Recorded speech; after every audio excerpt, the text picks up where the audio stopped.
अरे भाई, रोहिंग्या अगर हैदराबाद में है तो फिर अमित शाह क्या कर रहे?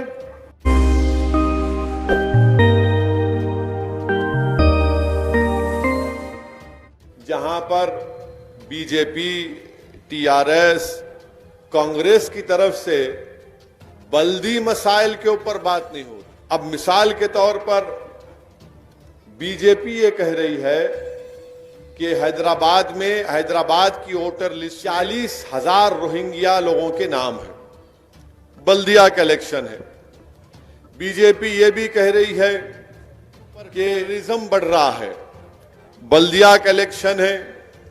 और साथ ही साथ अब तो मरकजी वजीर इंफॉर्मेशन एंड ब्रॉडकास्टिंग मिनिस्टर जनाब प्रकाश जावड़ेकर भी पैराशूट से उतर चुके हैं हैदराबाद में, और उन्होंने भी कह दिया कि कांग्रेस को फायदा, टीआरएस को वोट दिए तो ओवैसी को फायदा, ये इनका। अब कांग्रेस पार्टी क्या बोलती है? इन्हू बी टीम है, इलेक्शन बल्दिया का है, इन्हू बी टीम है, इन्हू वोट काटते। बल्कि कांग्रेस के एक बड़े ज़हीन एमपी है, बहुत ज़हीन है, बड़े अक्लमंद है भाई, उन्होंने बहुत टॉप का दिमाग है, माने ट्यूबलाइट बोलना भी बेकार है उनको। तो उन्होंने एक प्रेस कॉन्फ्रेंस में ये बोले कि पिछले साल नवंबर दिसंबर में असदुद्दीन ओवैसी राजभवन में जब president of India Ramnath Kovind आए थे तो गवर्नर साहिबा ने पूरे पार्टी एमपीओ को बुलाया, भाई प्रेसिडेंट आ रहे हैं, आप भी, हम भी गए, सदर जमहूरिया है, जाना है। तो वहां पर उन्होंने एक वीडियो दिखाई कि पूरे राजभवन में 100 लोग बैठे हुए हैं। असदुद्दीन ओवैसी बीजेपी के जो मरकजी वजीर है, होम मिनिस्टर, सिकंदराबाद के एमपी भी हैं, उनसे अलग में खुश कुछ बात कर रहे, वहां साजिश कर लिए। मैं बोला क्या दिमाग है रे प्यारे तेरा, माने राजभवन में सबके सामने मैं साजिश कर रहा हूं, मेरे को वही जगह मिली, दूसरी जगह नहीं मिलती। मैं आता था कहीं भी नहीं उन्हों। अच्छा, फिर टीआरएस के लोग बोल रहे, इनके एक पावर मिनिस्टर है, क्या नाम उनका, जगदीश्वर रेड्डी गारू। जगदीश्वर रेड्डी गारू बोल रहे, ओ बीजेपी वालों, तुम्हारे मोदी नहीं मिले वो इस हिसाब से अकेले में। ये पूरा इलेक्शन बल्दिया का है, मगर सबकी नजर किस पे? एक ही दूल्हे भाई पे, जिसका नाम असदुद्दीन ओवैसी है।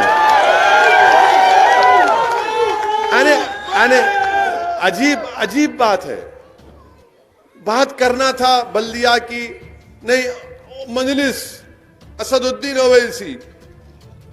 अरे पावर मिनिस्टर साहब, आप ये बोल देना था कि लॉकडाउन के 3 महीने में, जो अप्रैल मई जून में लॉकडाउन में जो लाइट का बिल आया, और ये पूरी आवाम मेरी बात से मुत्तफिक होंगी, मैं उनसे बोला भी कि आप एक काम करो, जो लॉकडाउन में हमारे घर में जो बिल आया वो पहले से ज्यादा आया। 3,000 का बिल 15,000 आया नहीं आया? जहां 2,000 था वहां 15,000 आया। मैं बोला भाई साहब, एक 100 यूनिट माफ कर दो 3 महीने के, 3 महीने का एक महीने के 300 यूनिट, 3 महीने के 300 यूनिट माफ करो। नहीं, पावर मिनिस्टर है तो उनको फिक्र है, असदुद्दीन ओवैसी मोदी से अकेले मिले। अरे मैं उम्र हो गई, अब मैं नहीं कर सकता, और एक बस है, एक मैं परेशान हूं। ये दरियाफ्ती की उम्र नहीं है ना। लाइट वाइट बाल भी आ गए, देखो आप, इसका तो ख्याल करो। हर हमारे पीछे पड़े हुए हैं। अब हम एक की पीठ पकड़ लिए तो छोड़ते नहीं, याद रखो। फिर अब इनको नहीं मालूम एक की पीठ का मतलब क्या, हैदराबादियों की मालूम, एक की पीठ। हाँ, अब बीजेपी वाले ने इनको वोट दिए तो इनको फायदा, उनको वोट दिए तो उनको फायदा। अरे तुम दो ना कर दो, मेरे को फायदा होगा इंशाअल्लाह होगा। इनको वोट दिया। अरे बीजेपी वालों, ये बताओ आप, 2019 से लेकर 2020 नवंबर तक आपकी हुकूमत ने तेलंगाना और हैदराबाद की तरक्की के लिए मिनिस्ट्री ऑफ अर्बन अफेयर्स के तहत आपने हैदराबाद की तरक्की के लिए कितना पैसा दिया? हैदराबाद में सैलाब आया था, बहुत सी जगहों पर सैलाब आया, बारिश आई, कई लोगों के हजारों की तादाद में घर का सामान खराब हुआ, बर्बाद हुआ, लोगों की जानें गई। मरकजी टीम आई, कब आई? जब पानी पूरा उतर गया था। खैर आए हाफिज बाबा नगर के पास। मैं उस टीम को रोककर, मैं उस टीम के ऑफिसरों को बुला के, जरा रोकिए गाड़ी। अरे हम जाना है, मतलब नहीं जा सकते, ठहरो जरा, उतरो, बात करना है दूल्हे भाई से, उतरो जरा। तो खैर उन्होंने बड़ी मुश्किल से, क्या है बोले। मैं बोला देखिए गवर्नमेंट का जियो है, अगर गवर्नमेंट ऑफ इंडिया यानी बीजेपी की सरकार तेलंगाना में, हैदराबाद में जो सैलाब से बर्बादी आई, अगर आप इनको फाइनेंशियल हेल्प करेंगे तो गवर्नमेंट के जियो में क्या लिखा हुआ है कि अगर किसी के घर में पानी आया, पार्शली डैमेज हुआ, तो 25% या 20% स्टेट गवर्नमेंट, बाकी गवर्नमेंट ऑफ इंडिया। तो अब ये 10,000 रुपये जो मिले आपको, उसमें एक एक घर को कम से कम 80,000 से 1 लाख मिलना था, तो बीजेपी वाले नहीं दिए।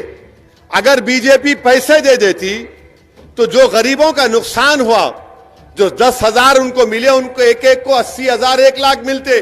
अब जब हम ये बात कर रहे तो उन्होंने बोल रहे नहीं, दूल्हे भाई का जिक्र करेंगे, 80,000 की बात मत करो। अरे आप पैसे दे देते तो गरीबों का फायदा होता, नहीं उनको वोट दिए तो ऐसा। अरे भाई रोहिंग्या अगर हैदराबाद में है तो फिर अमित शाह क्या कर रहे? अरे भाई रोहिंग्या अगर हैदराबाद में है तो फिर अमित शाह क्या कर रहे? होम मिनिस्ट्री क्या कर रही? इंटेलिजेंस ब्यूरो क्या कर रहा? निकालो उनको। हम क्या रोक रहे हैं उनको? हमारे को क्या करना है? नहीं वोटर, वोटर लिस्ट में तो बताओ, वोटर लिस्ट चलो निकालो, एक 100 नाम दिखाओ हमारे को इलेक्शन होने तक। मैं चैलेंज कर रहा हूं, 100 नाम दिखाओ तुम, चलो। वो भी नहीं दिखाते। अच्छा वोटर लिस्ट मैं दारुसलाम में बैठ के बनाता हूं। अब बोलो, दिमाग देखो प्यारों का। क्यों ट्यूबलाइट भी बोलना बेकार है, लोग थम्स अप भी नहीं बोल सकते उनको।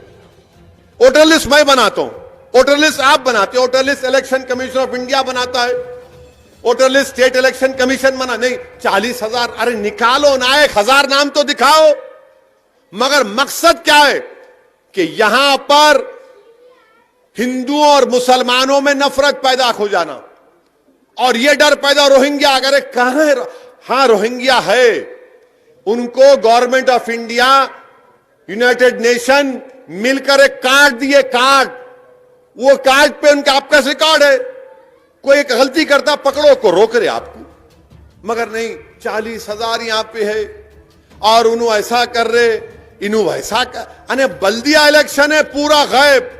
बहस क्या हो रही? असदुद्दीन ओवैसी, मजलिस इत्तेहादुल मुस्लिमीन, टीआरएस भी बोल दिए कि हमारा इनसे अलायंस नहीं है। अरे आपके पास कौन गया था भाई? आपको ना, हमारे को भी नहीं होना, जाओ लड़ो, हम भी लड़ते तुम्हारे से। हम सारे हिंदुस्तान में जाके लड़ रहे।